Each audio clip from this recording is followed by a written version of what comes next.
Who would like to recount the events of last session so that we might pick up and continue our adventures?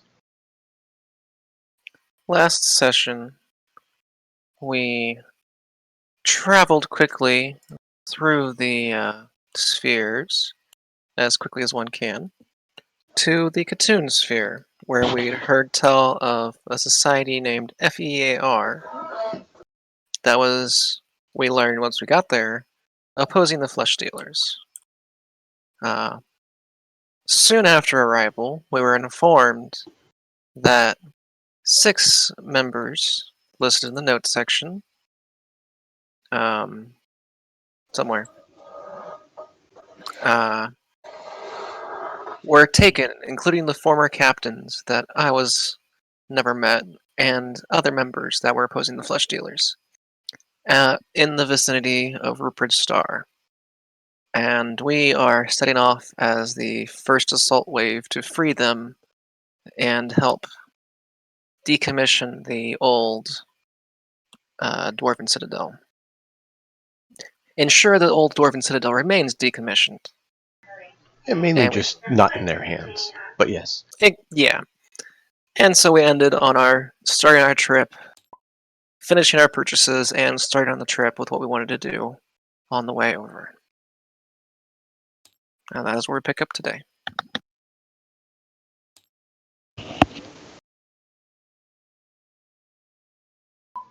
Indeed, and so you find yourselves boarding your vessel, the Seeker Salvation, in the attempt to seek those that sought to interrupt the flesh dealers.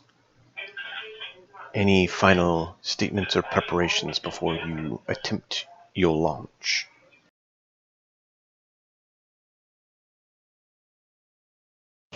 Was the statement of first wave implying that there are possible reinforcements if we get in a jam? There's an attempt by your contact in the sphere that you found out about this from, Tiva, in Katoon, mentioned that she and Edmund are going to try and acquire additional aid for you in this time.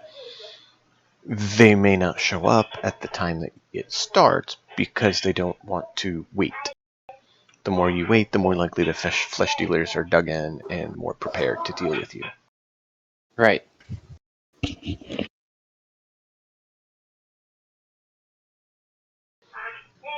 So, they also know that the flesh dealers, they got a report, are sending reinforcements towards this objective as well. So it's basically a race to see who can get the armies there first. Fun.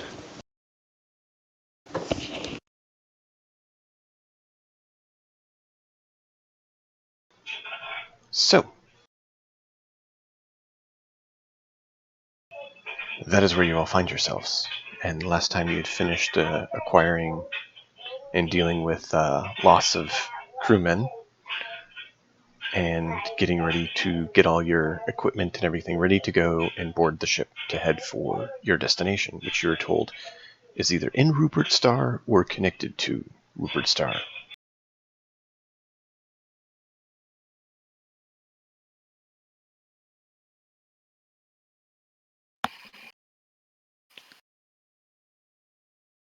And we purchased plenty of supplies to make slightly smaller coconut nades, as well as half coconut blasting charges to either clear entire rooms or clear open locks and stuff.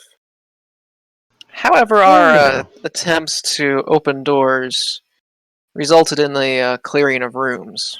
Hey man, you're rolling that one after rolling a crit on the construction. You gotta have some fun. True.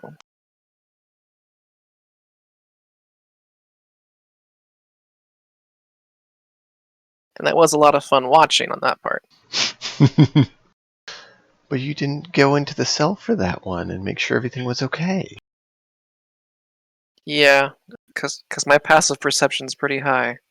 I know that wasn't attached well.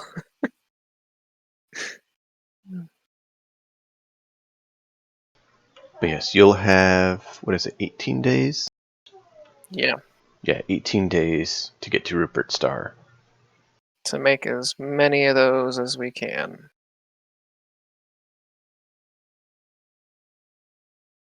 Yeah, Donovan had listed one per crew member deploying, along with multiple blasting charges and a couple extras. Yeah, so I'll just be rolling checks for a lot of those, and I guess we decide who gets what. And Baden is assisting you since he did figure out Tinker's tools Mhm. in the months of space travel.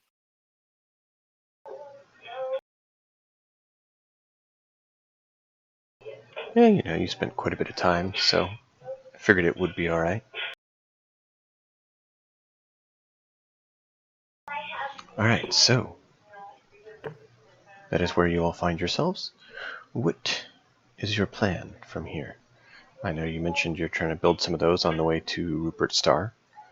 What else is anyone doing? Anything? Or do you guys just want to fast forward to Rupert Star? Or do your rolls to see what you made there? I'm going to PMU rolls based on who I'm handing the grenade to.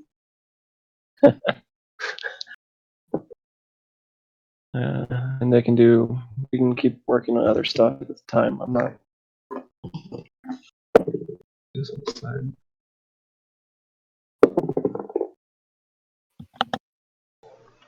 Okay. Sort out your plans if you don't mind. I need to go do that reading thing quickly. Give you a few minutes to plan your strategy on how you want to face attacking a fortress in outer space. And then, do a few rolls, Yanovan, for your construction. And just let me know what they were for. And we'll see how well you do and how many you create. Alright? Okay. Be back in just a moment.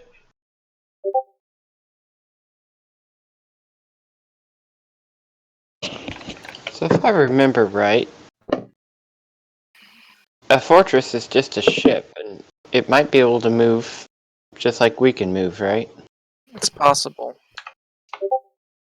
And it's probably got, guns and stuff, right? Just like we do. Yes. Siege weapons. So which of our followers are going to be manning the weapons? Is Nearcell coming with us? Hey, hang on a second. Let's back up a second before we start making too many assumptions. We were told that this was an abandoned dwarven citadel that the flesh dealers are trying to get up and running.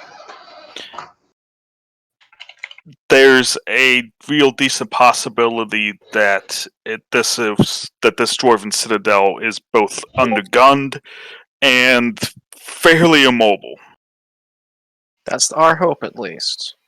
Because the thing about it is that as much as I like our captain and former captains, I'm not looking forward to suicide missions either. So if the Death Star's operational, I don't know if I want to actually fight it. But if it's not operational, instead of doing a rescue mission, we could do a destroy mission.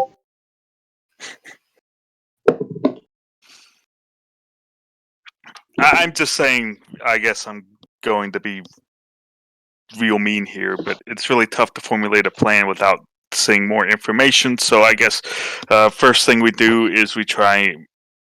I don't know how you stealth a hammerhead ship, but enter the sphere fairly stealthily, if possible, and do a scout, try and locate the thing, and locate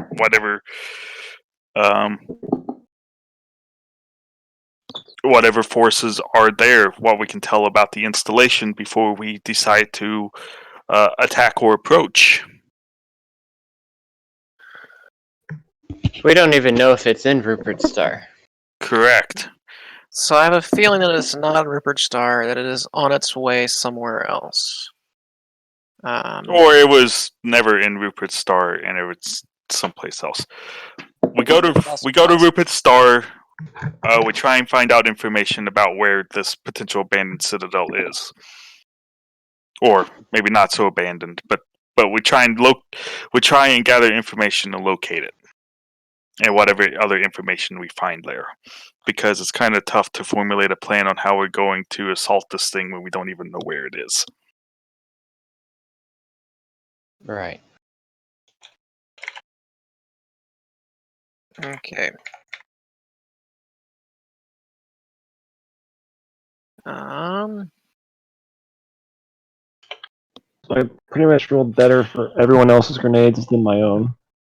That's nice. So there is one thing we could potentially do, because I'm not sure Squeaks met Emrakul, but Squeaks probably met one of the others from the second ship, He and can send a maybe message. and I think Nurisil as well.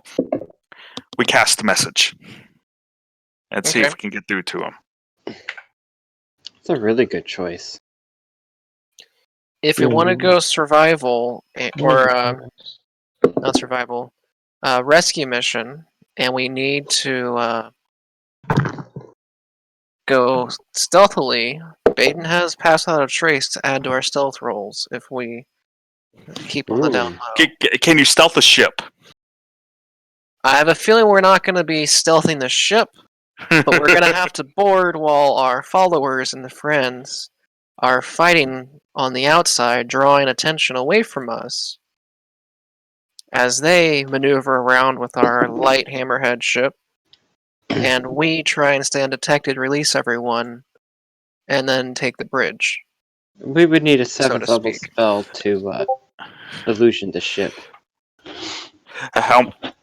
All right, Cookie. How far have you gotten in Star Trek: The Next Generation?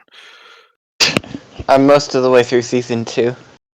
Okay, you're not there yet. I don't want to spoil anything.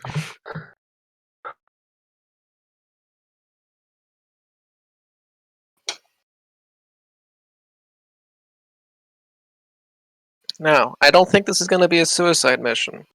It's probably going to be very hard in a few encounters, but it's not meant to be a suicide. Bad rolls, of course, anything can happen. Oh, I remember assistance.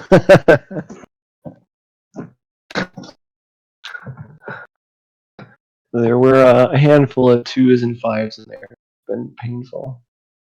I have not been for advantage. You're welcome. Plus 8 for crafting at advantage is pretty nice. Yes.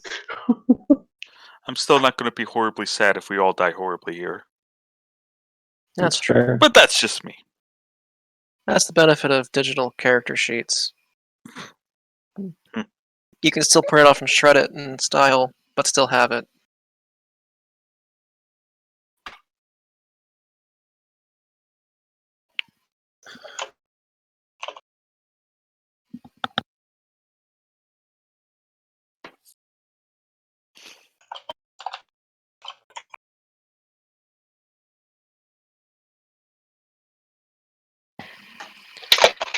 So whenever we do encounter it, we do need to have some sort of plan, not just flying off by the seat of our pants. Yeah. Obviously, landing party. Yes. We need to do the message thing ahead of time and try to make contact with what we can. Once we reach the same sphere, or ahead of time. Starting now, we'll see. Basically, we have 18 days. We cast the message, basically, right now. We try and... Message, is obviously a short message, but basically we say, this is the Seekers, or this is either Nurse or Squeaks. We're aware of your plight.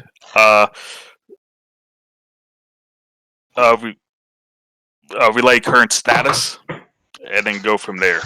And we have a few castings available, so we might get, let's say, 4 or 5 short messages per resting period, I guess. Have Squeaks on a 3 rests a day cycle. Well, Nursil is a warlock, and he can do it too. So Nursil can do it twice every hour, I think. Okay. Squeaks can do it. He's probably 5th level caster, so how many level 3 spells is that? 2. 2? Higher levels more, though. He'd have at most 3, though. Right. So, what did I miss? We Our cast plan- message a lot. Our plan is to... So, before we can really plan out any sort of assault, we need more information. The best way to get information, or our initial plan for information, is to use the message spell, since I believe both Squeaks and Nursil have met the second set of crew members, at the very least. Nursil probably knows Emrakul, but the second set would be, I think Squeaks probably met him as well. So I figure we attempt to message. Let's see here. We attempt to message Captain Narder, or Captain Boren, I guess, and get and try and get as much information as we can. Their current status, their location, and go from there. Mm-hmm. And if we get nothing back, we assume they're dead, and we wait for the fleet. I mean, we go from there, depending on the information we get back. If we can't get Captain Bourne, then we'll go down the list then do Artip and Earth, Ethris, Arglos, and I think Nursil can try Emrakul and Gari. But we'll see who we can get a hold of. We're calling it a cell phone. We'll leave a message. And are you doing that as you travel, or are you doing that before you travel? I think we should try and do that as soon as possible. So I'd say the first one would be even before we take out. Okay. I mean, what we know is what our Tabaxi friend has told us is that, hey, he got sent back because they're in trouble. But we don't know whether they've been captured yet. We don't know whether they just got stranded and are just holding out someplace. So, yeah. So I think we do it I think we do it basically as soon as we can. So that ideally that would be before while we're doing the whole preparing people preparing to take out as soon as possible. But we'll go from there.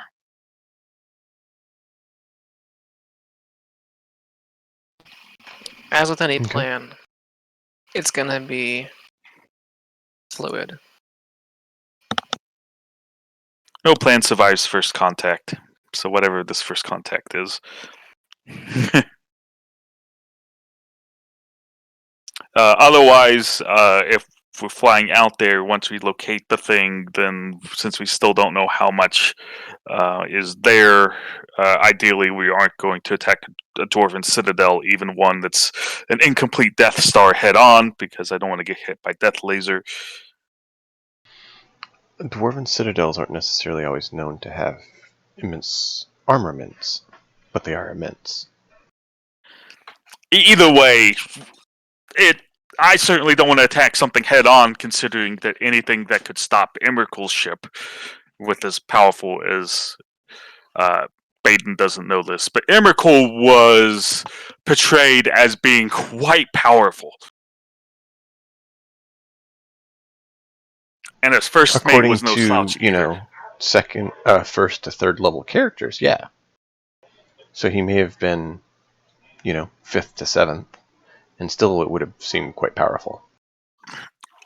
I remember that encounter, and yeah, he was acting more. I would say that the numbers and the way his first mate was handling things, they were more like 12th to 14th level. Because you put a ship full of undead there. You put undead as far as the eye could see there. They weren't 5th to 7th level. In my view. Okay. Anyway, carry on. This is just like, when you're playing a video game and you fight a boss, and then the boss joins your party, and then all of a sudden they only have like 50 hit points after you had to do 5,000 just to beat them. They gotta recover not it quite slowly. 50 maximum hit points. And if you had that same character attack your main character, he'll do 1 damage in comparison to the 30 he was doing in the actual boss fight.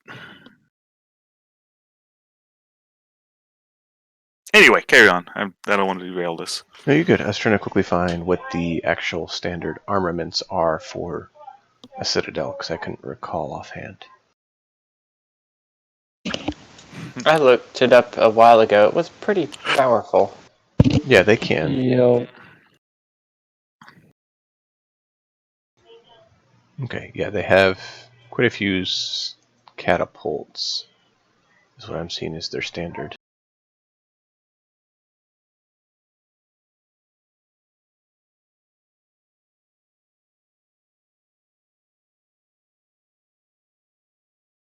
But this may all be moot, because this is first and foremost, yes, we're trying to stop the flesh stealers from getting a foothold, but this is first and foremost a potential rescue mission, and we need to know how badly they need rescuing.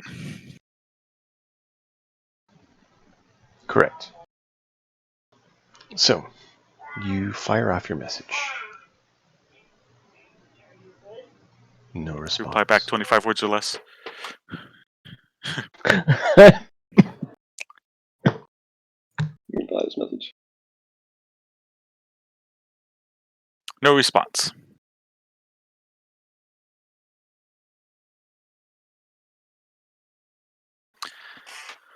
I mentioned Captain Bourne first. Fast track this. Let's assume we go through the list until we get a response, or if we don't get a response from anyone. There's not a response from anyone. So they are currently unable to respond, which could actually mean quite a few different things.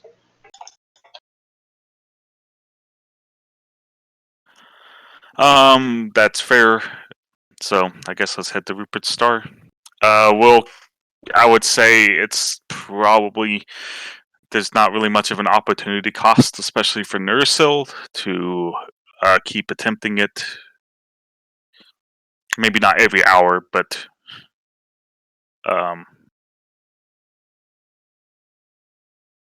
to continue attempting it on a semi-regular basis and go from there. Even though I'm assuming that's not going to change anything, but either way, we head to Rupert Star and see what we find there. Okay. Why do we know? I know we didn't find anything about. I know Yonovan did some research on like the flesh dealers in general, but I put it in notes.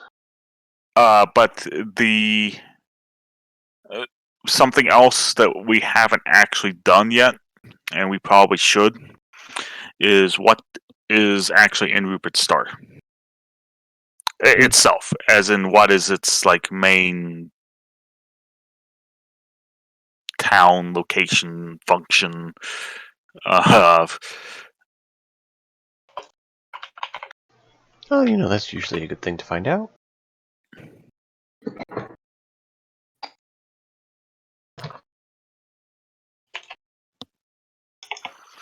because if it's not obvious where that dwarven citadel is, then we'll need to.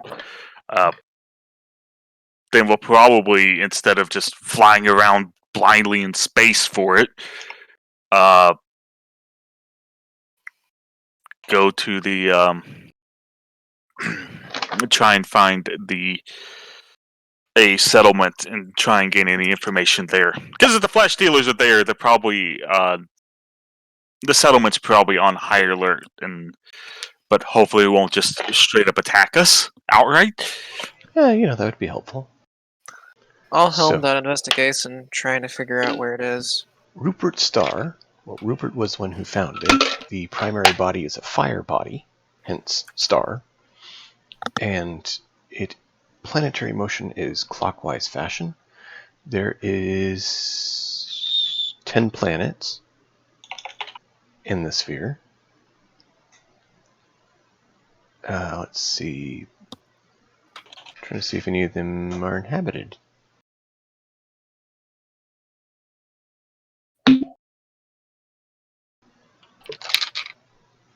Let's see, there's a water world with an earth ring. Not sure how that works, but hey, that's what generators tell you.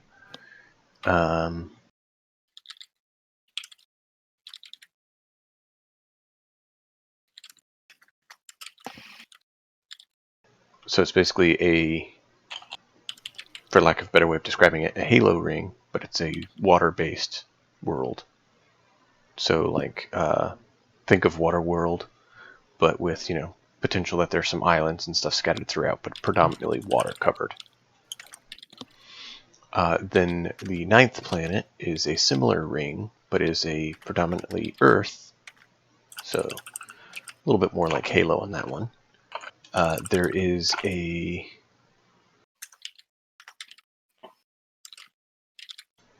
next one is a spherical water world, and it has 4 moons, 2 fire bodies, and 2 earth bodies. Then there is a air world, which basically means a plane of air. Tends to be like floating chunks of earth floating in air with, Avatar style, where they went in the floating planet area, the floating islands area. Okay. There's a... Rupert Star just got a lot bigger in my notes. Oh yeah, there's 10 planets. There's a Yikes. elliptical world that is a cluster of asteroids. So it's basically kind of an elliptical shape, but it's a bunch of asteroids kind of connected.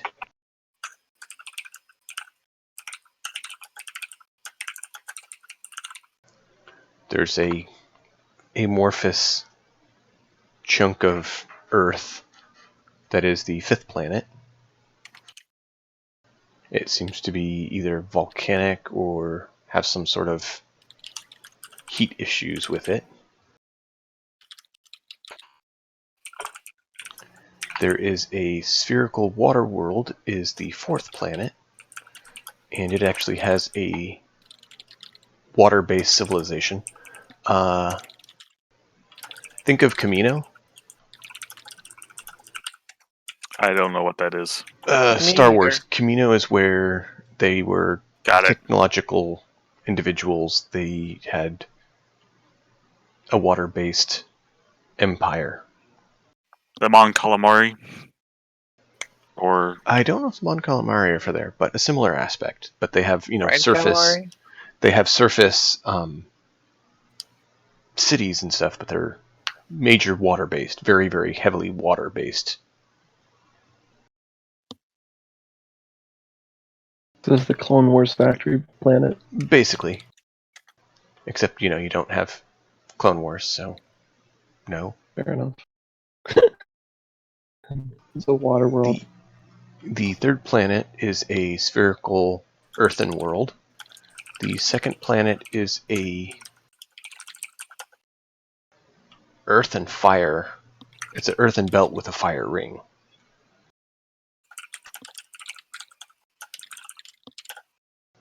And then finally is a cubic shaped kind of world with a cluster of asteroids around it and a belt of air.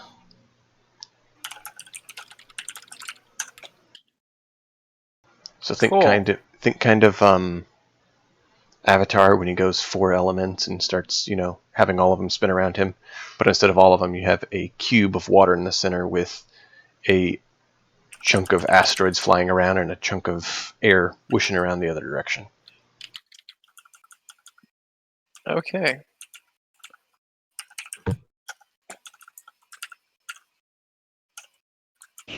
This place seems very elemental, like bizarrely elemental.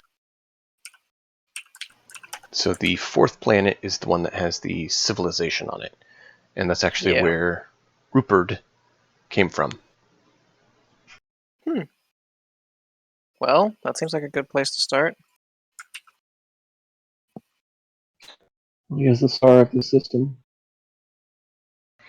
Well, the star is the fire body in the center. Yes. But yes. The planets do circle clockwise if you care.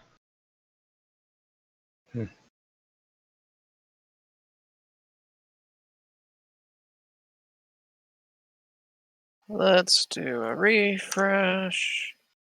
There we go.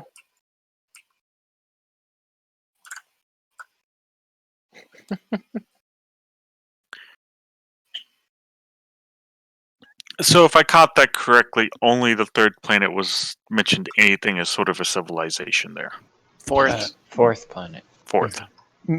Predominantly, yes. That is the one that is civilized. That doesn't mean none of the others contain people or bases, but that is the predominant. If you're looking for a civilized empire world, that's it. Kind of like Garganoth. You had Hefeld, which was the main port city. But while you were there, you did find out that there's a few other planets that at least had outposts on them, but not necessarily the major empire planet.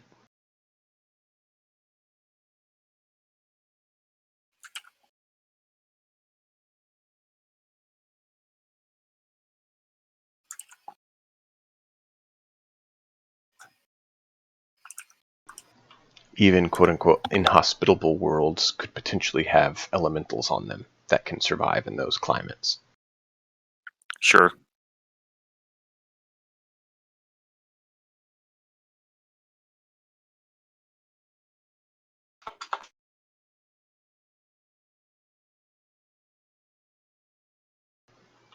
All right. Anything else? Well, we fly there. Unless Okay. anyone has anything else.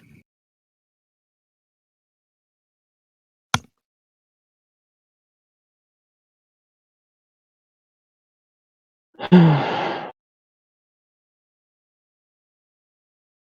don't have anything. Let me see Yonovan's results. Give me a moment. They're a mixture. Mostly good. Some interesting. Most of the bad's on myself, though. Fortunately for everyone else.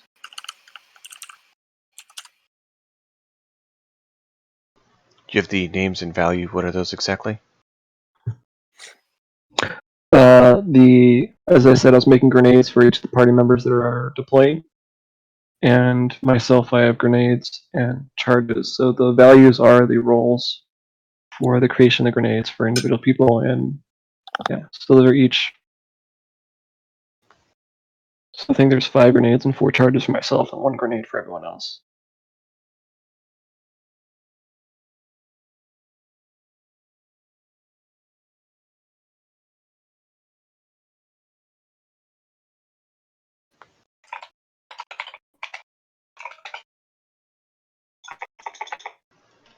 Okay.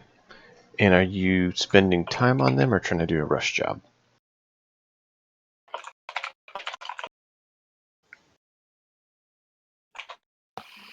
We had 18 days. Yeah, we had 18 days. Uh, Even 2 a day is plenty of time ahead.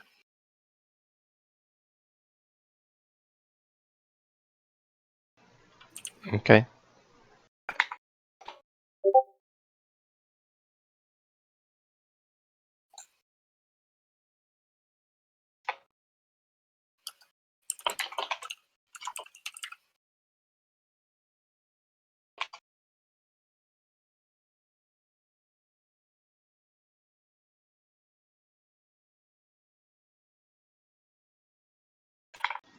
Okay.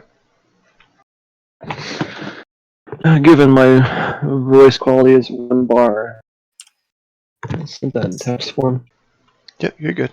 I understand your internet difficulties. It's Totally really understand. frustrating. Oh, absolutely. You know, it's never fun to actually get what you pay for. Whoever Well, wants that?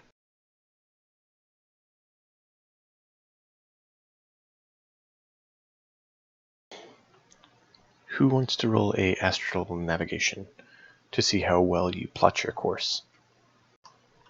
Basically, see if you run into any interruptions during the trip. Sure. Well, is that I can do that.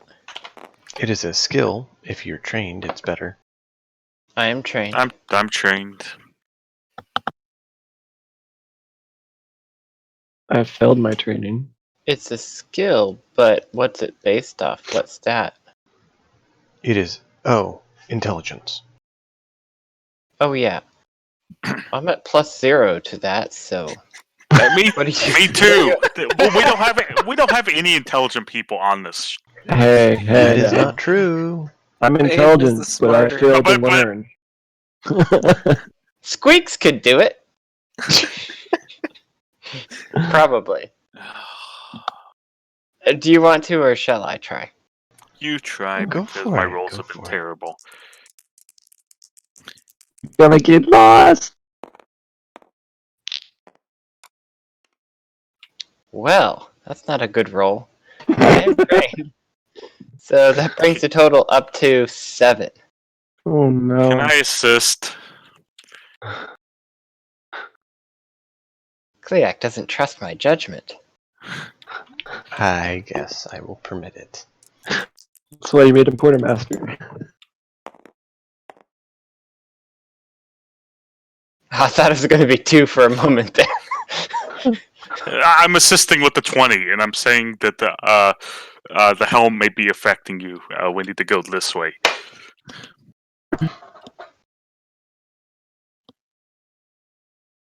You and your helmet of fate. Mm.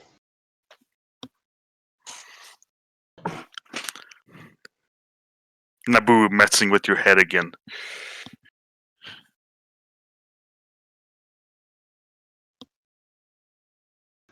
Trying to get my sheets open, and it's not wanting to work. Here we go.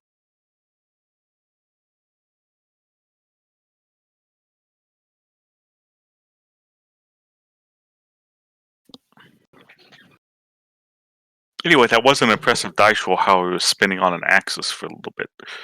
Yeah. Can't do that in real life. Well, maybe you can. Why not? You could practice at it. Not worth my time. Well, there's that.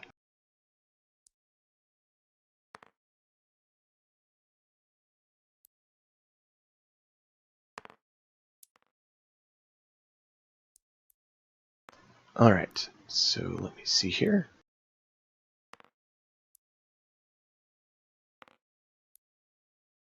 You ran into something, so I need to figure out exactly what that was. Hopefully it's abandoned Jordan Fortress. That would be very odd. I seriously doubt that's the case, though.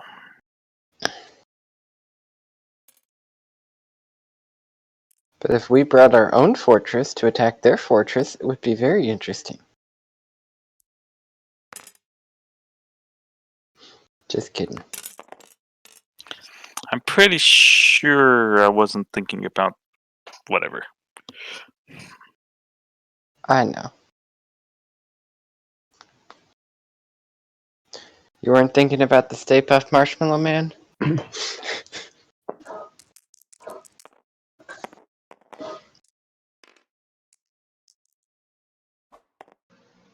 All right, who is piloting the ship? Rio or Cookie? Until Rio decides to come back to the game, I think Rio's pilot. But It matters right now. You can't pilot 24 hours. Ideally, there'd be 3 of us piloting the ship. Actually, Rio would probably never pilot the ship unless forced, knowing her personality. Well, then we force her to do it. Unless Cookie we will force her to definitely do be it. taking a shift.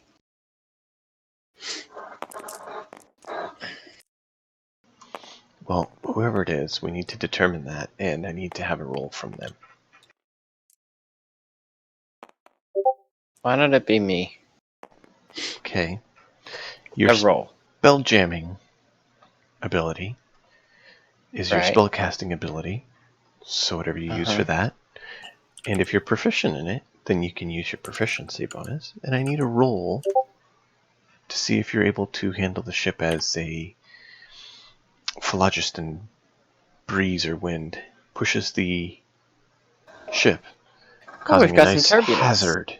Yes. Can you Nice. maintain course?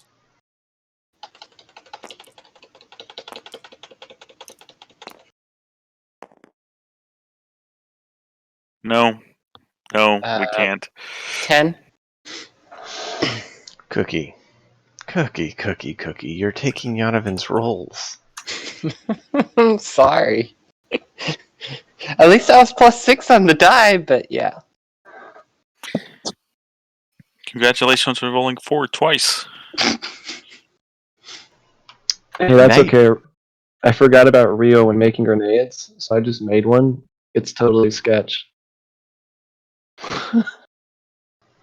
Now I need you to roll again, Cookie, to see if you and someone with astral navigation to see if you're able to get back on track or not.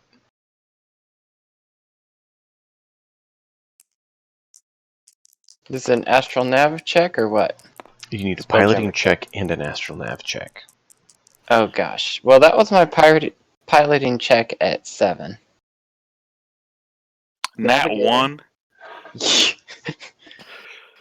Well, your navigation So- check 17. So we gotta survive first. Well, we had considered a reset of the campaign, and we're We're moving towards that, it seems. Well, with Cookie's rules, you are lost in the phlogiston right now. Do we even know that we're lost? With your mighty roll of nat 1? No, you don't. And I mean, you can roll astral navigation and attempt. I rolled 17 on that. Since you said Kriak someone knows else. we're lost.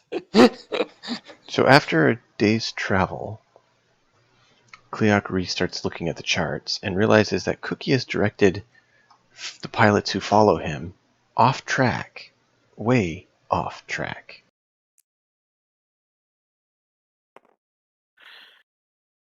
You will need to, with that piloting check being so bad, you'll need to make an additional astral navigation check to try to chart a new course and a new piloting check to see how well you can follow it, since you're currently out in the middle of nowhere.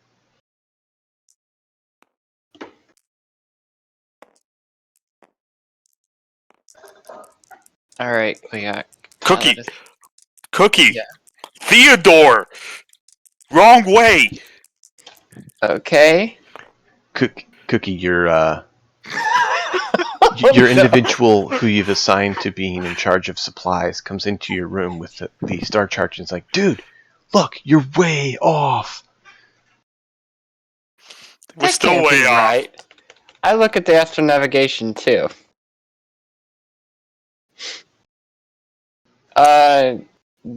Yeah. So the Cleox third 14. astral navigation check is a 5. I've rolled good the first 2, the third one not so much. I've determined we're off course, and I'm trying to get us back on course by going the wrong direction. Yeah, you're not sure how to course correct. Hmm. I'm certain we're off course, but I don't know how to get back because So currently, we have limited supplies of food, water, air, and we're currently out in the middle of the phlogiston.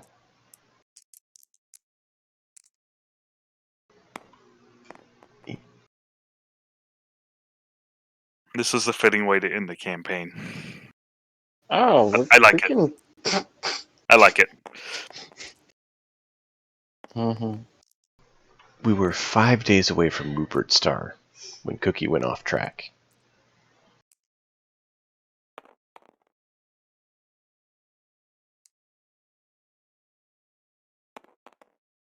I finished all my grenades right as we should be arrived 2 days later, 3 days later. I go see what's up. I would like to think that once we realize we're off track, we don't. We inform the appropriate parties that we are off track and we are attempting to get back on. That we were caught in a whatever the technical term you used for that phlogiston wind, which knocked us off course. A reminder, a lot of spells and things don't work quite the same way in the phlogiston.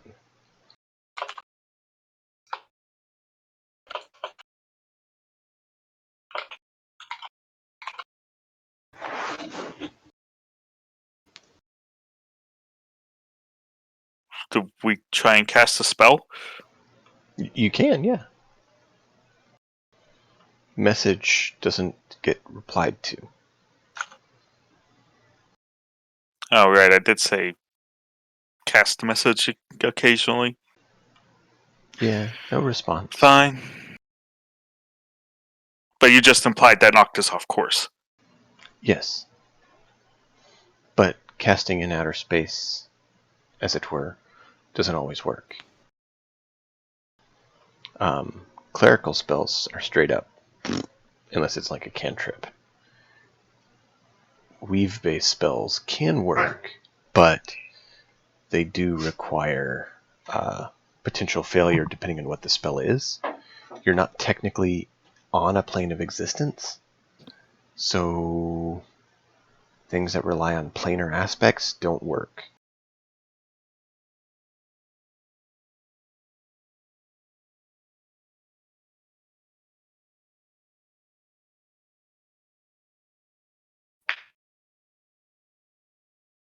Well, I guess do we get another attempt tomorrow to try and recorrect our course, or what? You will, yes. I'm trying to do some calculations on how far off you're going to get, and if you're going to wind up, finding a different river, as it were. Oh gosh. And then, where does that lead? Basically, the thing about it is that it's what little I know of the phlogiston. If we get too far off course and yes, we have astral navigation, but that doesn't mean we know exactly where we're at. If we don't know where we're at in this thing, it's not like we can look at the stars to get back. We might just have to go until we find What stars? It's a bunch of purple. Some point of reference. I'm saying Emrakul and Gari and all of this stuff. They're dead. There has to be something, Nate, or else there wouldn't be astral navigation. Yes, astral navigation gives you a chance.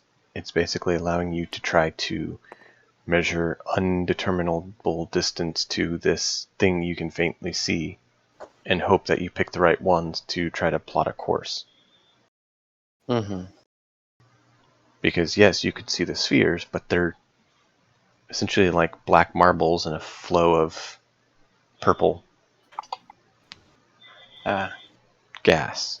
So you can be like, okay, there's that one and that one. I know we came from... Oh wait, we got turned around. Is that the right one? How far is it? Well, you don't know. You can't tell distance. It's kind of like at sea, you can see an island. There's all sorts of stories of sailors seeing an island, heading for it, and never making it because it was too far.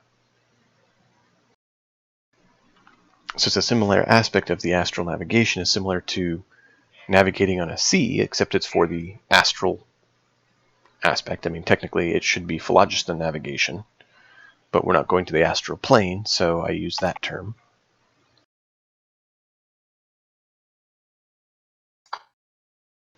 So yes, the next day you would get a chance to roll. It's just how far off course are you getting, is what I was trying to determine. All right. So yes, you may roll again. Am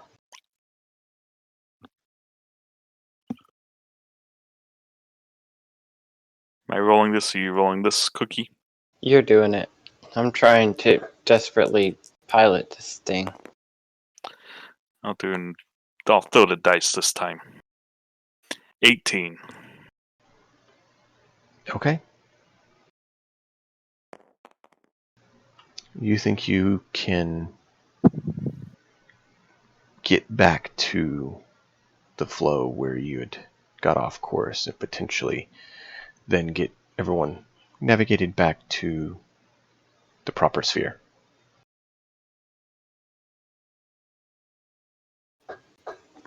Hey, nice. Hi, you have the pilot there. Good luck.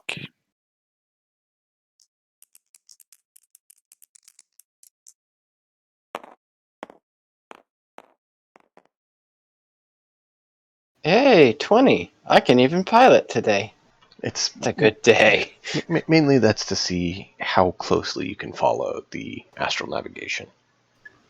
Because just Yeah. like with seafaring vessels, yes, you could chart it out on a map, but then the person piloting the ship has to also follow those instructions correctly.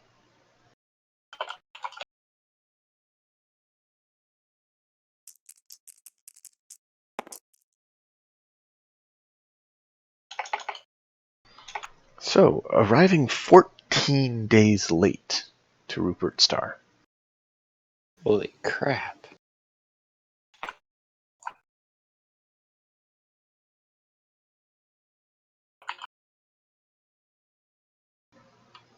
You are able to find the portal into this sphere and enter.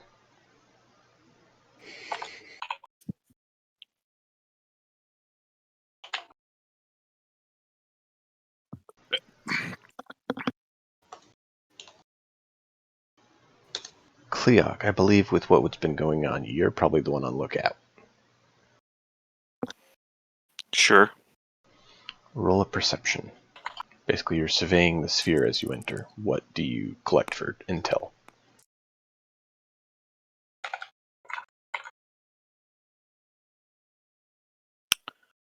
22.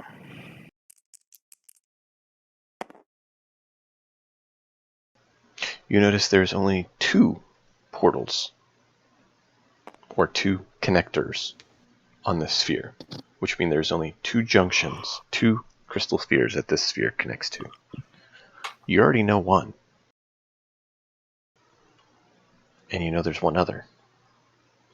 At the one you did not enter, the one you did not enter through, you notice there is a group of arachnoid-looking things that kind of remind you of something you've seen in your past. And they seem to be guarding or blocking that.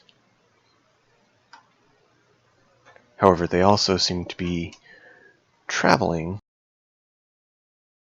or amassing to go through it. so we go through the portal. The one So- they're guarding? Sure. Just That- head on? Sounds like a really good idea, because it sounds like they're guarding this. Maybe that's where it is. After a while of watching, you notice they're going to the 6th planet as well. It seems like they're stopping off there to refill on air and potentially use that as a striking point. Watching for a while, I'll give you guys basically a day of watching because you know you don't want to rush in. So unless you Correct. think a day is not a valid, let me know. That's fine. You notice that there is a number of skirmishes between them and someone else closer to the 4th planet. And you do notice that the ships will sometimes, some of them will leave the other portal and go to the 6th planet for a while. And then some will come back, and it seems like they're cycling out, basically the changing of the guard. But it seems like there's usually at least 4 still on guard. And about how many ships total are there? He's counted at least 16. Okay. So Planet 4 is the civilization. It seems that they are fighting, skirmishing a little bit, or getting raided. 6th planet seems to be where they're operating a little bit. And that portal is probably where their secondary base or where the main base is at. So, If you recall, you were told by your contact that it wasn't necessarily in Rupert Star, but it was either in or connected to Rupert Star where the base was. Yeah. So it's probably through the portal. But if we want to help take care of the rest of the Neogi on this side, if I'm remembering that correctly from my research, that might make reinforcements getting through a little faster. Also, reinforcements might have already arrived with our delays. I would like for our compatriot followers to cast a message, but not to the captains. Although I eventually want to try that too. But we need to inform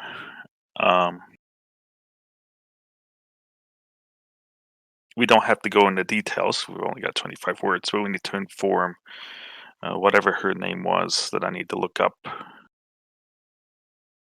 Was it Teve? Kiev That sounds is a right. dwarven contact there, yes.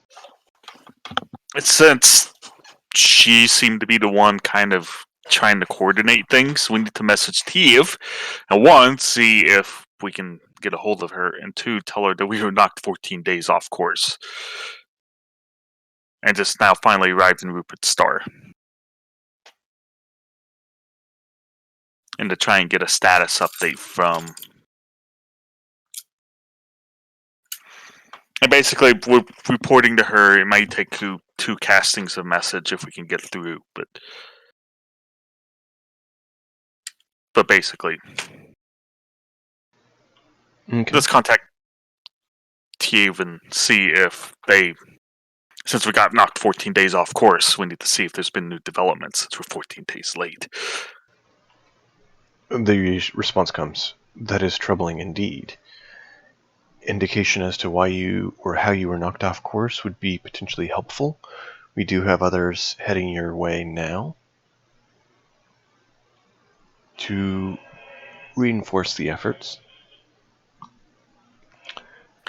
They also have sent some aid to the main civilization there in Rupert Star as they were being hounded.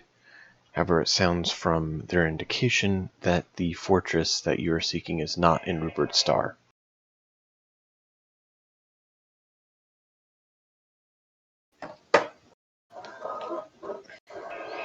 if possible, suggest you continue to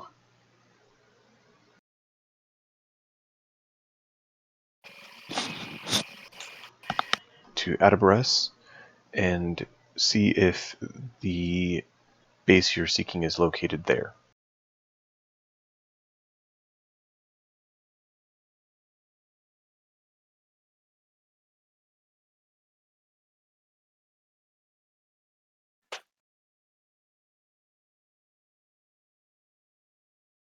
You broke up at the end there, but I think you mentioned a location. Yes, Adabras. she said that she believes that they may be located in Adabras, and if you're able to continue your trip there instead of holding.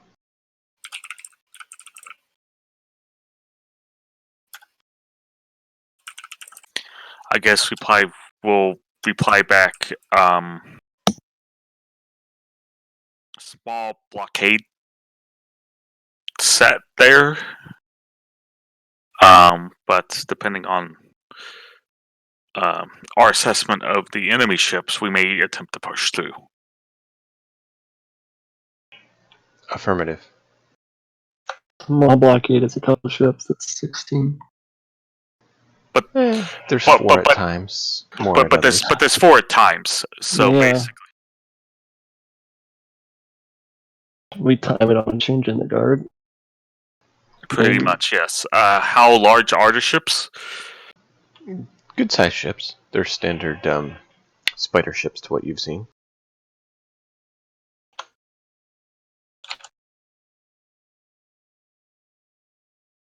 I suppose now I should look up what the spider ship armaments are. We fought one before. I know. I don't necessarily. Just because we fought one before doesn't mean I remember what they were with. I know. They're not the largest ships, but they're not small. So But it means we would know. Similar to like tradesmen, if I remember correctly. They'd be equipped with 1 medium weapon and 1 large weapon, potentially. Is there a spider ship? It wouldn't be a death spider because that's 6 huge weapons. It's basically a small death spider. It's not the full size. They do have the smaller spiders as well.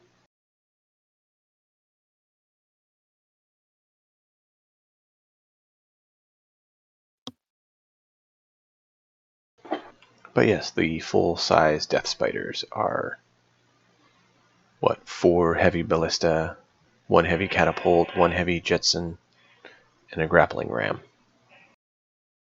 Because that's the death spider. I see like a mine spider, which is 3 large weapons, which is still, yeah. Our hammer ship is 3 huge weapons. The mine spider is.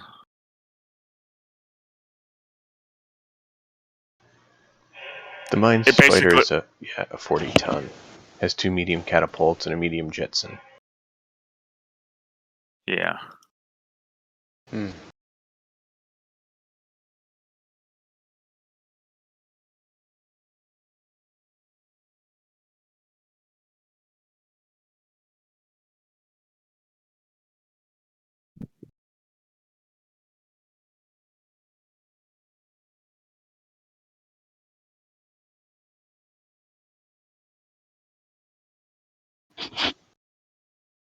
The catapults are going to get past our DR, though.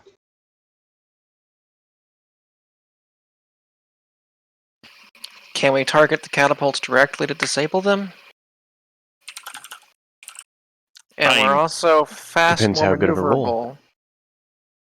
So can we avoid the catapults after they launch them? Unlikely. Catapult's gonna... You're only gonna launch them when you're within range to hit. These ones are smaller than the mine spider. They're more like the tradesman. They're basically like a spider version of a tradesman. A light frigate. Still not necessarily, anything to just laugh at, but Certainly not for death spiders.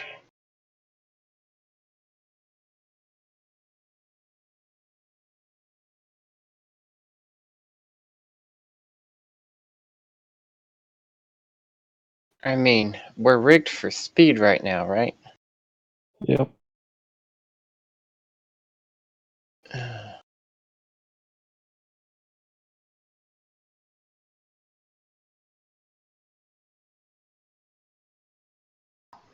Well, that's a close approximation for looks and actual size.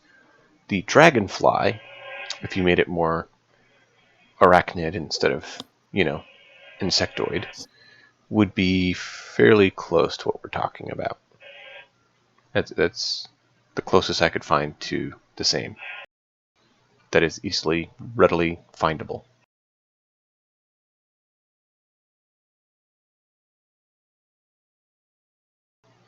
It's kind of like a tradesman. But the looks are a little closer to, like, the death spider and mind spider. Sure.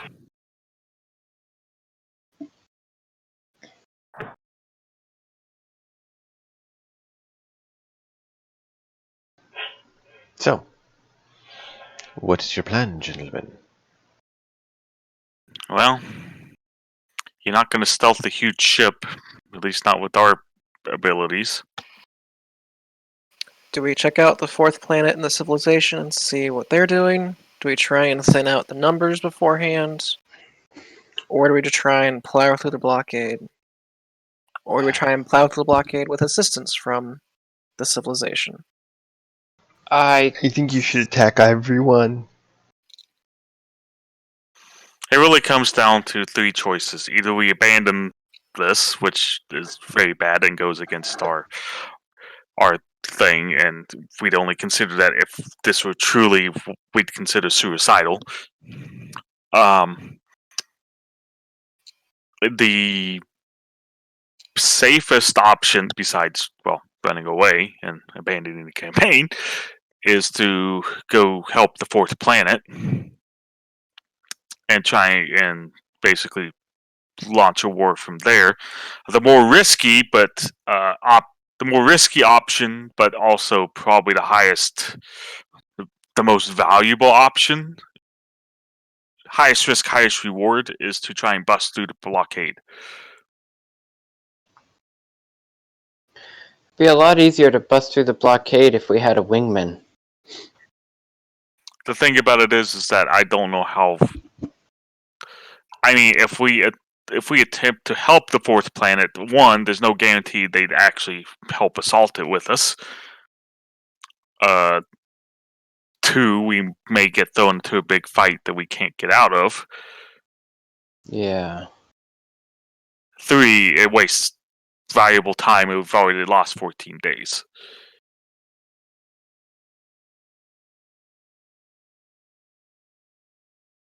Making assumptions, we still can't contact any of the original crew. Or That hasn't been retried, but last attempt was failure. I would like to attempt it if we have spell slots for it. Depends on how long you hang out, but yes, you can. If we were waiting a day for observation, Mm-hmm. then yes, I would like to attempt it, because I'm pretty sure we didn't use all of our messages talking to Teve. Are you sure? How many messages did you send? Should make you count your every word. Be that kind of DM. Well, If you I need want, to know your exact 25 words you send for each message, and exact words of what you say. Any information if missed you will want, not but get sent. Nursil doesn't require sleep, and he's a warlock, so that I believe has message. So You wish that was the case. only Squeaks has it. No, actually, Nursel does, but I got DM approval for making the character that way. Interesting. So we actually have some pretty hefty weapons on our ship, guys. Uh-huh. Yes. I calculate that we could take out one of their ships in 2 rounds. If we hit, and If we hit. we bust through the DR. The thing about it is, I'm not worried about our ship dying. We have a low AC but a high damage threshold, so there's going to be lots of attacks to bounce off. Hopefully. So, I think it would be a prudent choice for us to just charge on and try to get through their blockade. We've got a speed of 7, which means that we're faster than most of them. We haven't seen a combat in some time. We've seen one. You were gone. We had one while you were gone. Okay. But I'm itching for a fight myself. Well, it's basically, do you want to have a space combat or do you want to have a human combat? Because as soon as you get to the fortress, you know you're going to have combat. Right.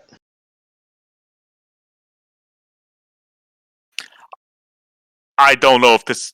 I mean, who knows what the actual, when we get to the fortress thing's going to be. But I kind of see the fortress being a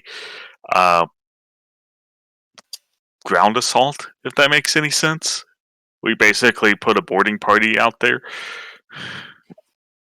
Try and sneak a boarding party in there. It's a decent way to look at it.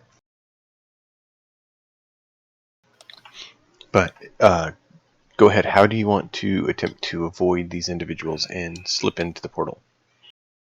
If that is what you wish to do. That's what I heard mentioned, but I heard mentioned possibly attacking. Just let me know and we'll go for it. I mean, I see it as we try and do a changing of the guard. Wait for a changing of the guard. We try and line up our ship directly against the star in the portal. Like put our ship in between the star and the portal to make it difficult to see us directly, because you don't want to look directly into the sun. And stealth our ship that way. We're a big target, but we'll stealth the ship that way. In the very least, we can. I doubt we can make it through the portal that way, but we might be able to surprise them. Roll a stealth check using the ability modifier of your piloting skill. And roll a piloting skill before that, whoever is going to be doing the stealth attempt. Okay. If Cookie's flying this thing. Yeah. Let me see. So do a piloting check, and that's going to potentially give you a modifier on your stealth check, and then do a stealth check using your spellcasting ability modifier. Okay. I'm doing this under the assumption that the star is big enough and bright enough that this will work. And not just some little speck out in the distance. Okay, the stealth will be at +4. Alright. Come on.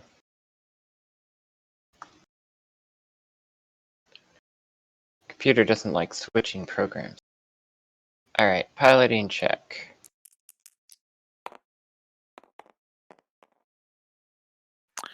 That's your 10. third 4 of the campaign session. So the first piloting check was a 10, and then you say, and then make the stealth check.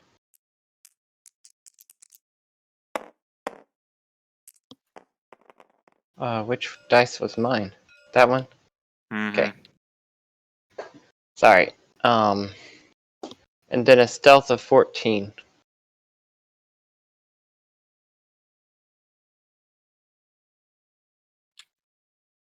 So they see us coming. Unless they rolled quite poorly. They don't, actually, because they rolled a 7 on their perception, so their modifier, whatever that may be. That's funny. Them's the dice. So anyway, we are at battle stations. But yeah. So we need one more piloting check as basically your burst of speed. Can you get by them, or do we roll initiative and you basically have to pilot out while being bombarded? Because they will detect you, of course, when you're looking at them. But is it too late? Sorry. Me not pilot. 8. Alright, so roll initiative for the ship versus their ship. Ships. As we go right Yeah. towards one of the ships, we fire. You're done rolling this. You're gonna roll the initiative. And the initiative for the ship is just a straight D20, I believe. 13. Okay. They got 16.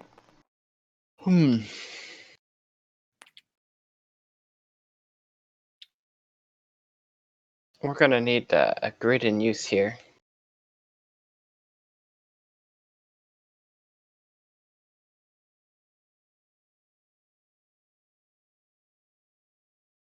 Need to get the ship combat rules down better. Definitely don't have them as well as I need. I don't know how well you have them down either, but hey, let's try. Well, I've got in the Secret Salvation document, we know our speed. 7. We know the weapons that we have, the damage and the range that they do. And I know it costs a movement penalty to rotate your direction. I suppose we also have our battering ram if we want to. But we don't want to get stuck somewhere in this fight.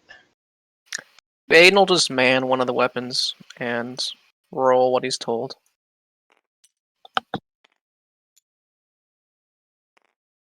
So, Cookie, Who's you want to get to the other side of the tablet there on the table.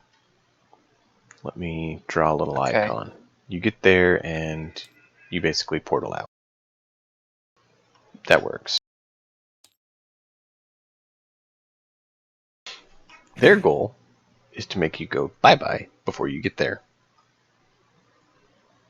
right? So is that gray dot me or Yes, you're the white okay? or gray dot, whatever you want to call it. Finish line is up there. Okay.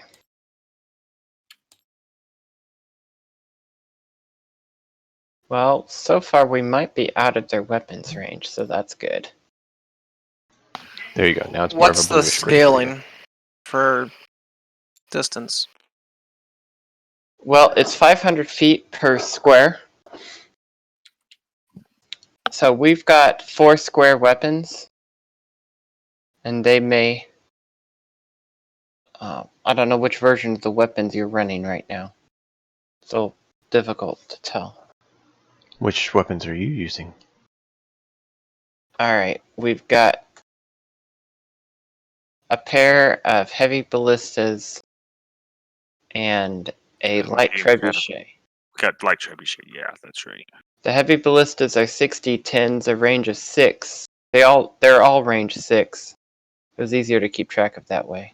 So you said you have what? Heavy? Heavy ballista, light Mhm. trebuchet. We have 2 heavy ballista and 1 light trebuchet. So heavy ballista are 60-10 piercing. Is that what you have? Yeah, Range 6. that's Correct. right. Aiden or man one of those. Okay. As will Yonovan, I assume. Yes. And Rio, because he actually does like that. It's the one thing we don't have to compel him to do.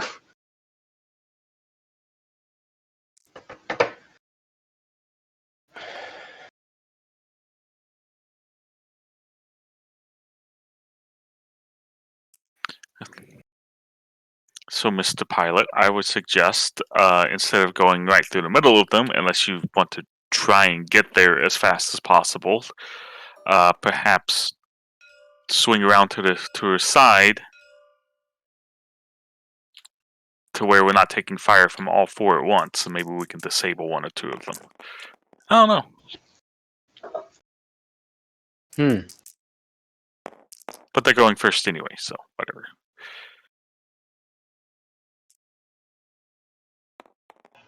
All right, let's see. Their range is that. And So damage their threshold 20 or speed 30? is- Because the 20. hammer ship in the document that I have open had a damage threshold of 30. MR is the range they can go, right? If I'm trying to make sure we're running on the same rules. It's not exactly. MR is a maneuverability rating. You add it to the speed of the Spelljammer to get your total effective speed, SR. Okay.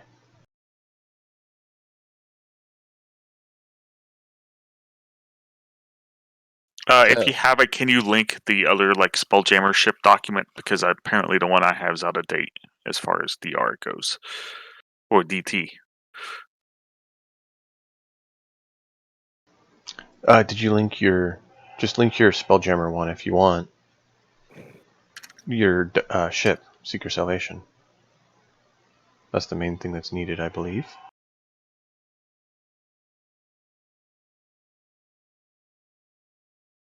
I have the one in Oh, okay. in there, but I saw that the DT, the damage threshold was 20, but I know that one of the PDFs we'd used has a hammer ship as having a 30 damage threshold. That's right, because we adopted the one that redid all the weapons and ships. They did Yeah. a lot of work on it. So The newer version, they polished up a lot more. Right. I was asking for a link to that Yep. newer version just so. Did you get it? It should be shared with you, but I can send you a direct link if you need.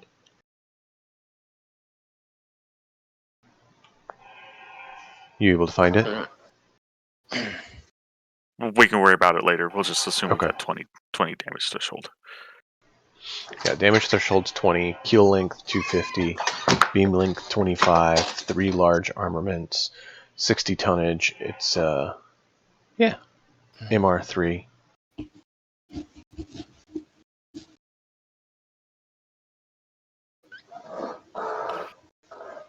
And we stripped it to increase the maneuverability by 1 and decrease the AC by 1. that's right.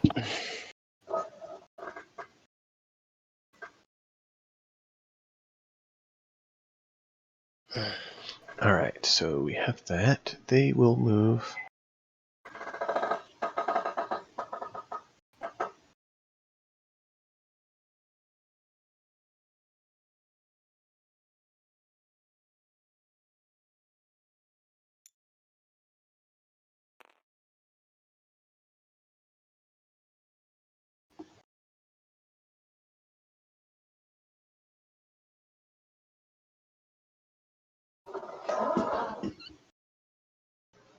Can't quite get there.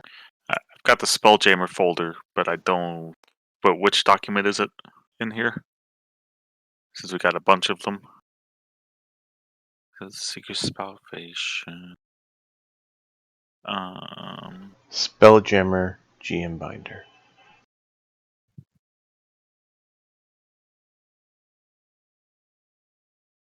Got it.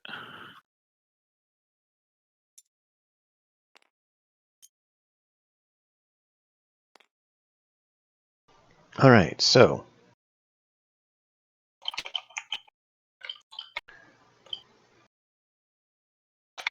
and what is your AC? I believe you said 17? Or no? Yeah, 17. Is that It's correct? 16. It's 16, 16. because we have -1 AC from our extra maneuverability. Most of them are at weapons range now. 2 hits.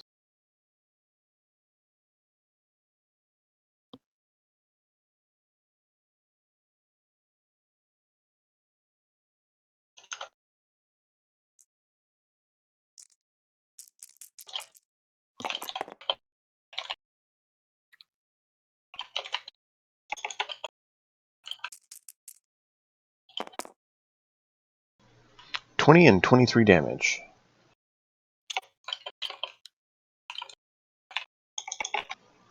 2 misses, 2 hits, and 2 launched out. 2 apiece that don't hit you this turn.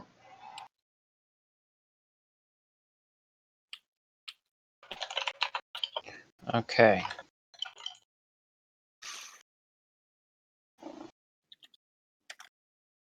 Okay.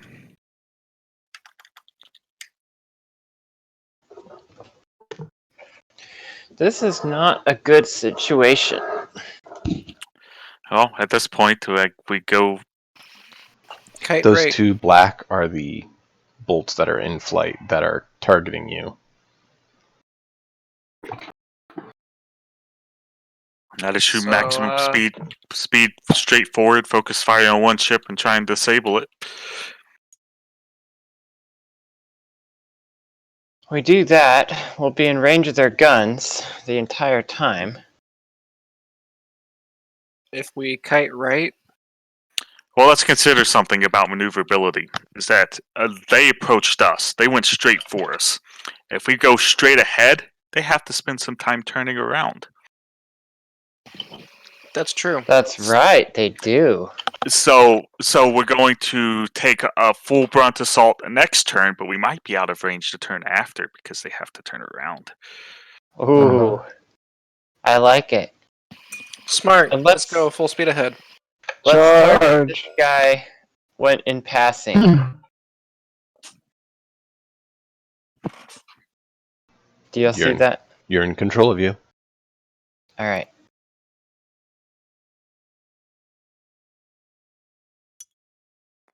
That's 7.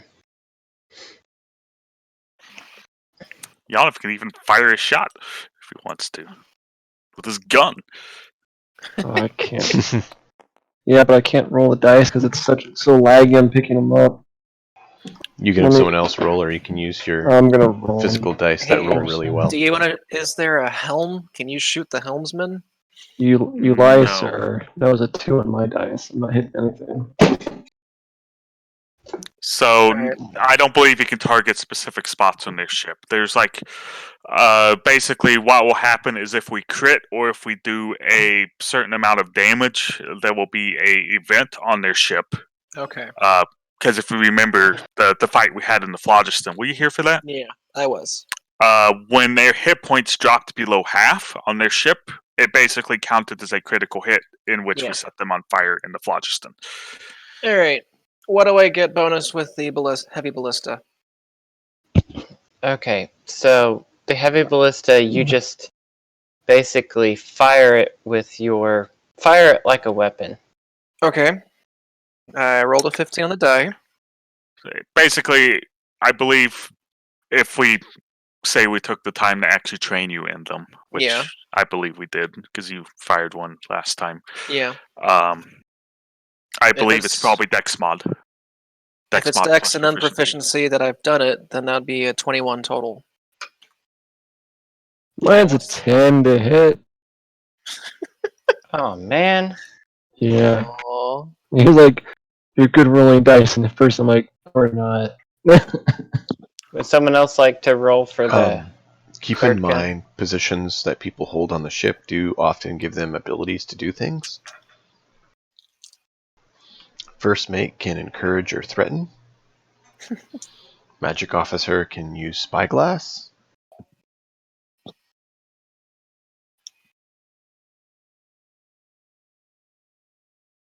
So we had the first mate of Saradin, the gunner was Yonovan and Rio. I think first mate was Yonovan as well. Yeah. Baden was a gunner. Can I encourage myself as the first mate? Give myself a plus. Why did I have? Why is D4. Saradin listed on my? He was a Oh. gunner. Whatever. If Saradin wants to be on the catapult or trebuchet, that'd work. Sounds good. Alright, roll an attack. All right. Yeah, I'm on my phone today. I don't have any dice. I will roll an attack. For him.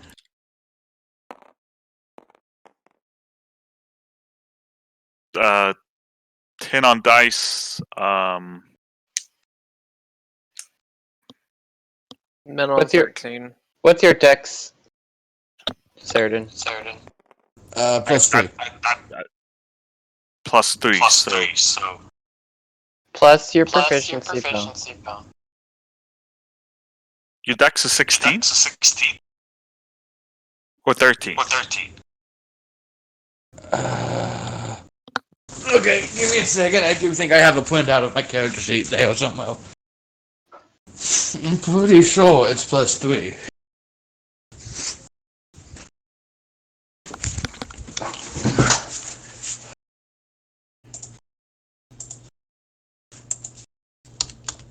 He's an agile hippo.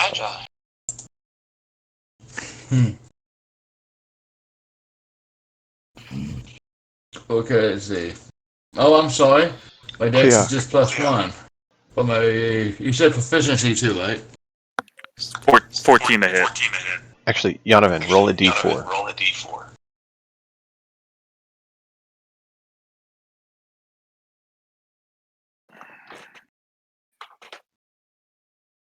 I just pulled up the most recent character sheet you uploaded, Sheridan.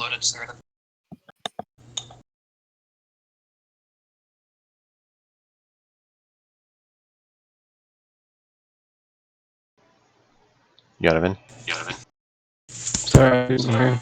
you're good. Can you roll a d4? Alright.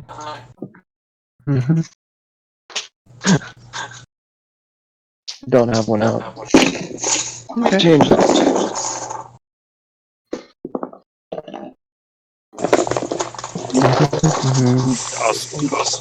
We're getting feedback, Sheridan. 3. Oh, I'm sorry.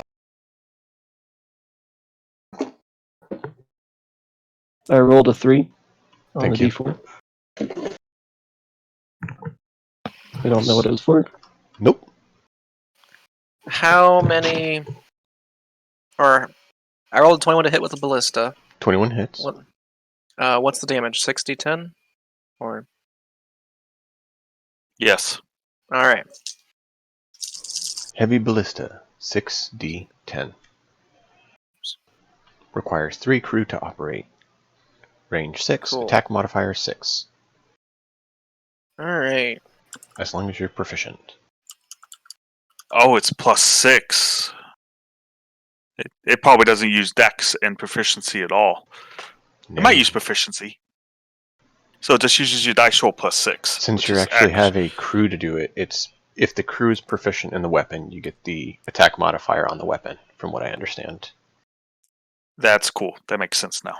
Sheridan's roll then would have been a 16. That was 27 16 points of hits. damage. How much? 27.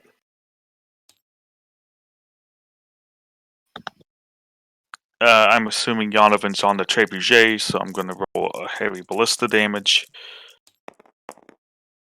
Actually, I think the trebuchet was. It was the other way around. Yeah, it's the trebuchet damage we get to roll now. Is trebuchet also +6? Oh, Sheridan was on the trebuchet? Yeah. Mm-hmm. Oh. So that's 8d10. Mm-hmm. So 19 plus 13 is 32 plus... Cookie, quick point Yeah. on this. Is it if it goes over the damage threshold, they take full, or anything over the damage threshold is taken? Let me look. I'm pretty sure it's Applies full. to both, so I want to verify that we're doing the same thing, mainly. It deals full. You must deal more damage than DT for your attack to deal damage. An attack lower than the threshold deals none, while attack even 1 point higher than the threshold deals full. Yeah, that's what I thought, but I want to make sure that Cookie But was what recording about it for equal Seeker to- Salvation as well. The threshold. All right. So the trebuchet Sheridan Fire did 4d3 damage. If I remember right, you rolled a 20 and a 23 on your damage on the damage rolls against us. Yes. So the 20 actually doesn't beat our DT because it tied DT, and that specific explanation. Yeah. Attack even 1 point higher does full. So one of the shots bounced off our hole, but the other one did damage. Yeah. Got it. One punched through the armor, one kind of hit the armor and kind of lodged in, but not enough to actually cause structural issues. Great.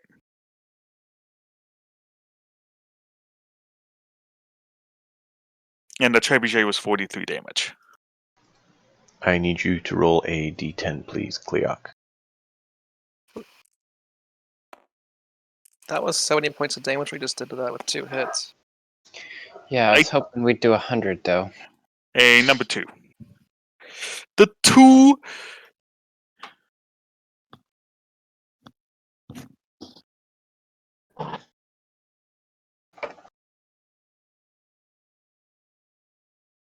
We did more than half the hit points, so roll a crit. You notice the gaunt-looking individuals on the ship all seem to stumble about, trip.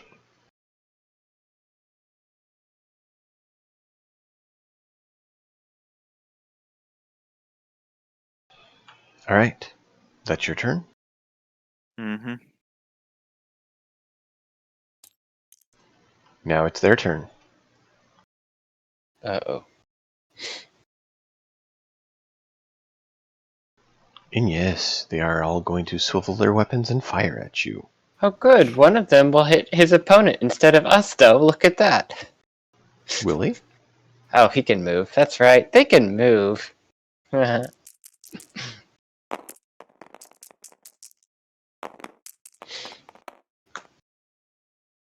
a lot of hits. On the left side. Right side might not hit at all.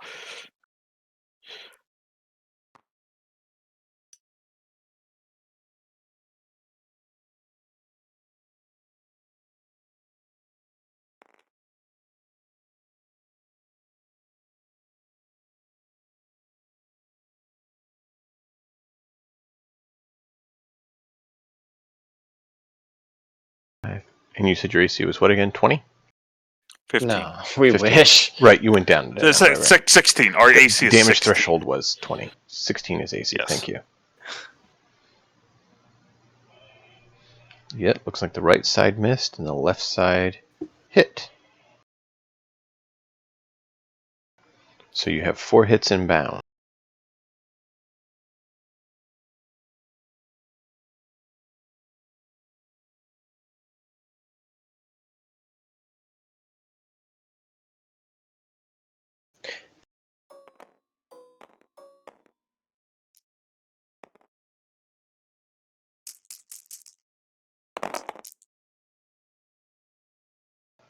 $12, 14, 6, 17. Whew. Ding, ding, ding, ding. Ding ding! Nice. Your turn. Did those other 2 ships not move? They started rotating slowly. Are trying to they remember how far they have allowed to to move for rotate in place? that. I was trying to find that. How much they had to move to rotate. I've never seen rotating in place as an option. Right, and that's why I'm trying to find how much movement is required for you rotating. can move. Typically, you move in a hex on a hex grid, right? So Right. it's 1 cost to move one hex over. Okay.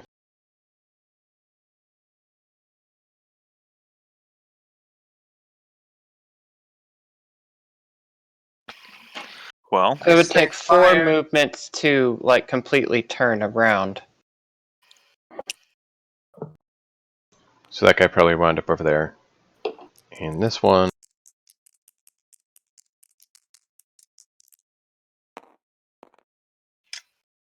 I assume we take our rolls to hit. mm, Well, we need to pick a target. We need to find. pick the damage target. Saradin fires his trebuchet at the damage target. Baden also fires the ballista at the damage target. 17 to hit, which I believe hits. 16 Yep. to hit. Yes, 16 hits. Man, I'm good at this. You said 16 hits? 16 hits. Good. I get the feeling that we're all firing at the same target. Things have travel time, and the ship's going to blow up. Likely going to get overkilled, but we'll see. Because I couldn't tell if that was a 13, an 18, or 17 on the die, but with my +8 mod, any of those hit. It's only plus plus six six. because Oh, only +6. Yeah, Still, your ship the crew that 13 you're doesn't- coaching. That's 32 points of damage from 32. What's Yeah. the trebuchet do? 2 9s and 2 1s. the trebuchet did 54 points of damage. Wow.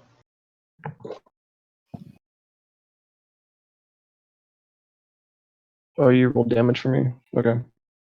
That ship starts breaking up. Oh, I thought Sheridan was on the trebuchet. I thought you told me I was in trebuchet. I thought I was on the trebuchet. I mean, I rolled to attack, I didn't roll damage. I don't know which one you had me on. Cleac, roll perception. I'll roll for you.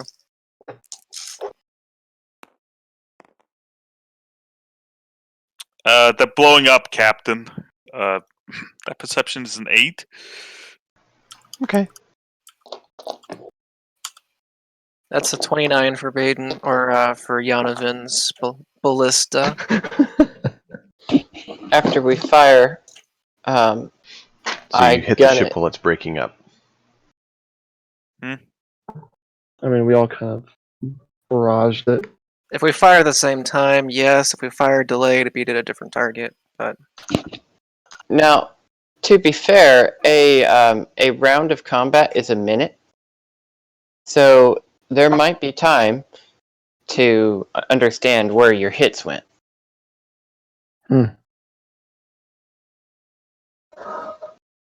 if that's the case, Yanovan, do you shoot at a different one? Are all your Absolutely. weapons able to do full movement? Because I believe if you look at Trebuchet, which you said you're using one, can't hit targets within 1 hex of it. That's right, but we never had a target that close to our ship this round. Okay. It was farther away. Right. I thought there was last turn. I thought that was the case. We that would you have been used able one, to but I fire wanted to make sure before you we were aware. moved. It's something to keep in mind as to Mhm. whether, Yeah. because otherwise the trebuchet penalty isn't ever going to be a penalty because we'll just say we're moving Well, away. heavy's actually within 2 hexes. Like, you have to be 3 away. So light is 1 away. Or you need 1 space. Of Heavy, you that need 2 class spaces. of weapon, yes. Yes. Right. That's a trebuchet limitation. It's and the reason I went ahead and got ballistas instead of going with trebuchets is that very reason, because a spider gets to you and it locks you into combat. We've been boarded before. You can't use a trebuchet against a boarded target. Precisely. That's why I want to make sure it's aware. That's all. Yeah.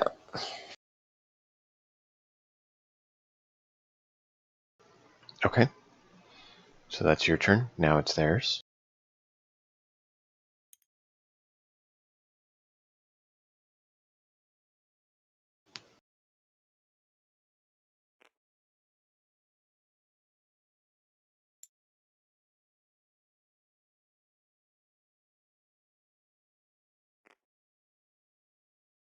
You know, that was a cunning strategy of yours to just take into account maneuverability, because we did get ahead of a couple of the ships that way.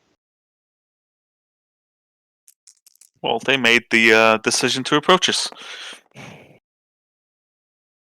Ouch. Crit. Roll a d10.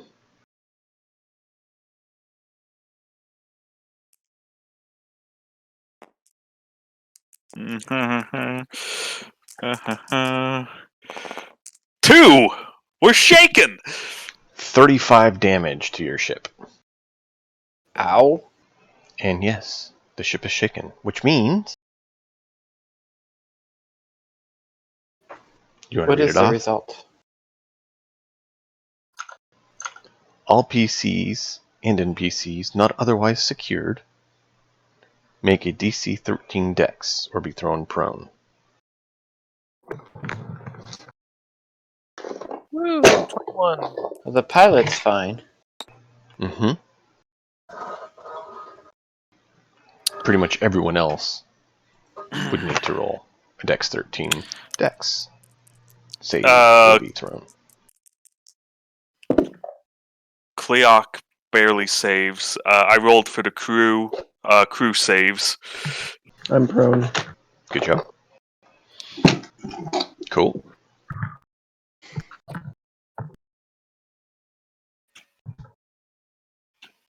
Crew had 19 on die. Cleoc had 6 on die, but I'm good at dex saves, so. Yay! Yeah, I'm not. Cleoc. Mm-hmm. Stumbling around, looking around, making sure everyone's okay. You look out the side of the ship and you see 4 more have started heading your direction. From... Oh. There. We can take him. Run. All right, guys. Let's shoot at this guy still close to us, and keep booking it.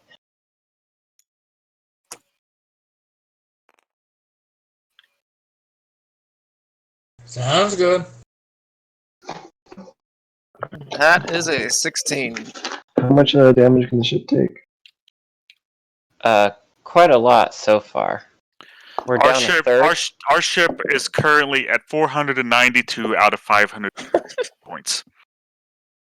It can't be that. Oh yeah, Okay. 492. That's I right. rolled with a D10 and not a D20, and so when I rolled with the proper die, I made my save. And there's a A 24 to hit. D10. Oh my gosh. I don't have any lights in here. I didn't notice till I picked up the die and went to roll it again. That's not the Uh-huh. Saradin's Trebuchet D10, D12.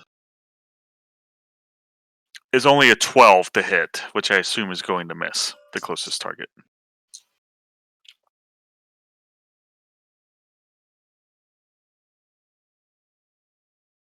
Oh, Probably. 24 to hit. How many? So you mean a ballista? What's the? Is that? Ballista's a +6 for 6d10. Right. For 6 D10. Goodness. Boo, that's not as good this time. Did you roll the D10? No. I'll roll Yonovan's d10. 6 d10s are... Yonovan's Ballista did 39 damage. Baden's Bliss did a measly 23 damage.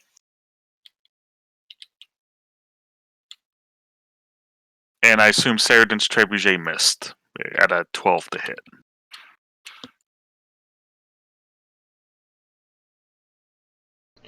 "12 misses, yes.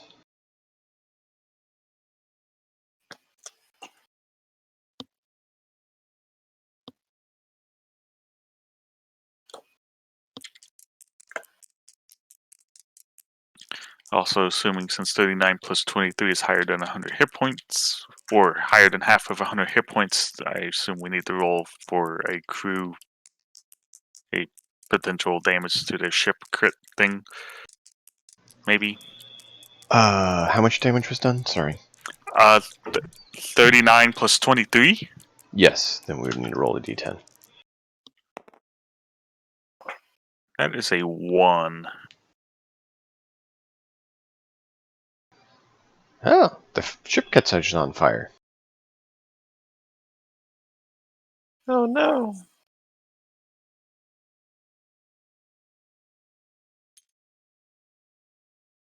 A fire starts somewhere on the ship determined by the DM. If a fire is unable to start, all lights are magical, there's nothing flammable on board, etc. Then roll again. There's nothing flammable on board, Group walks by. He's not there, actually. This time. We're never seen group again unless we decide to take a certain raccoon side quest if we ever release them. All right, so that resolves your turn.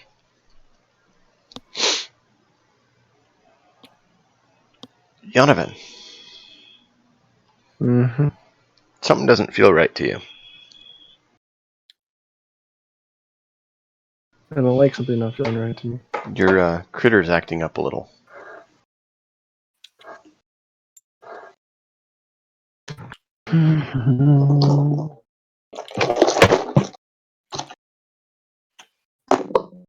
Oh no. That's a different What? color. What is this? General 12 intelligence. It measures its attack in miles, guys. Oh crap. I didn't want to grab that.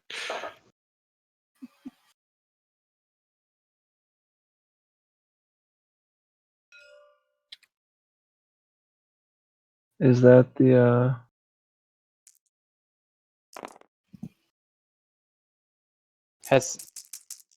Is something else happening? Give me a moment. Give me a moment. no.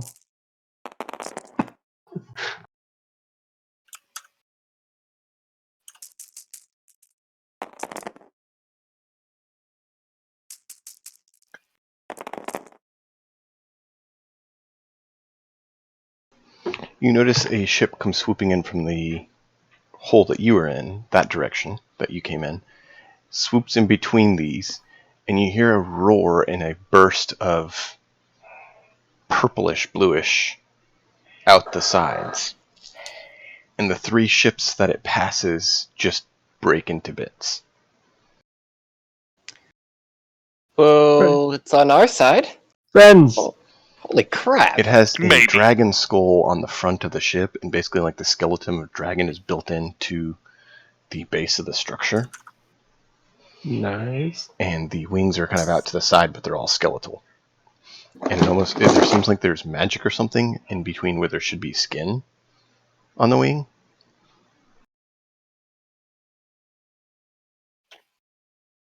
That's nice. That's nice. That's a mystery. But I'm gonna keep going. And the roar is quite deafening.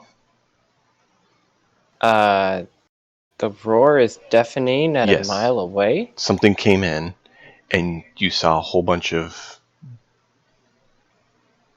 bluish purple at the sides, just, and you hear Yeah, a let's keep quite going. loud noise as those three small spiders just blow to pieces. Okay. Yeah, and do you know anything about these guys?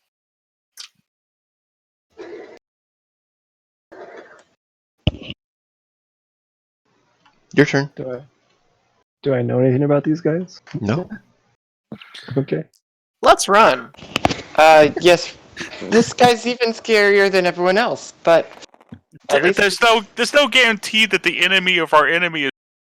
He's our friend.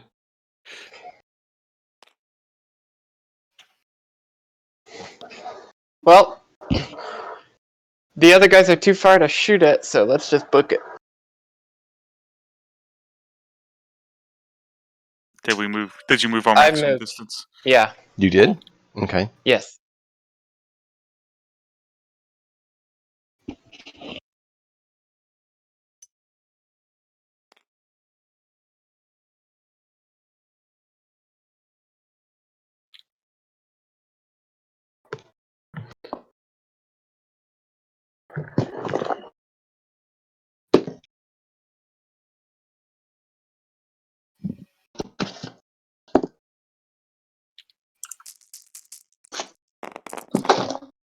$19 to hit. What are we attacking? You see That's a it great question. as it flies. It roars off from one side of the vessel, and one of the lead ship of the ones coming inbound just crumbles into dust. Your turn. Guess we keep flying. We keep flying through our destination.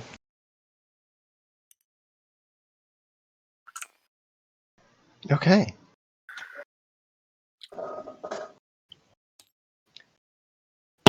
Guys, I'm terrified at anything that has a range of a mile. I don't know of any weapons that do that. Does the Citadel have a range of a mile? You have Let's see. range of 8 on your guns. We have range of 6. I thought you said you had a heavy trebuchet. Oh, you have a light trebuchet. Right. So yeah, 6. Oh, they could be cannons. Yeah, they're probably cannons. I don't know. It's something, all right.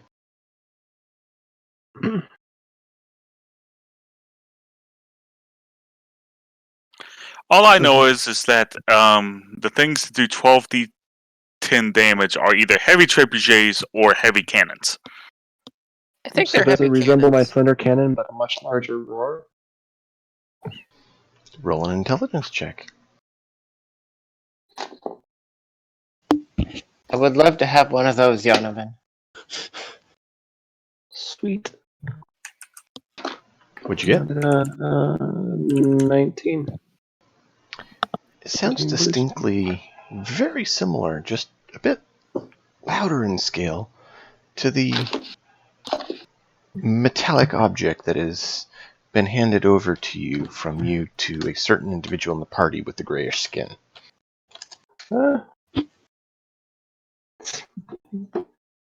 I need to make one of those.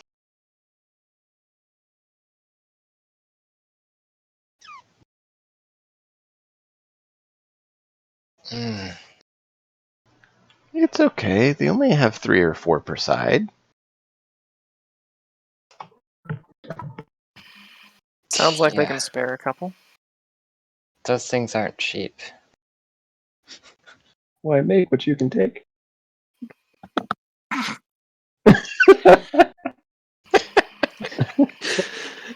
Oh gosh. Worth it. Indeed. Hey, this was a fun session. You survived. By the way, you can mark 14 days from Rupert Star to Ataros. So And now you How can add long that were to the you- list. wow. It's a long time in flight. It's 14 days. Pretty short, actually. Yeah. Yeah, but from us towards Rupert Star when we got lost, like and then the time from almost Rupert Star to here being 14 more days. Yeah. So what was it? How many days did we spend trying to get to Rupert? 18, 20, 22? You spent 32 days to get to Rupert Star because you got blown off course.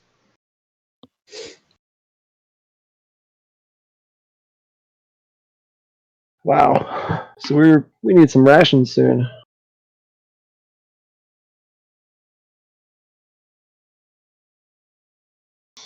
So, do you guys want to call it here or try to press on a little bit? So we can call it here. Yeah, we can call it here. We've had a fight. This is a really good Alright. session, though. I'm okay with calling it here. Well, thanks for coming and enjoying this session. We will pick up next week as you guys enter the new sphere and see what kind of trouble you can get yourselves in there. We'll see you guys then. Okay. Alrighty.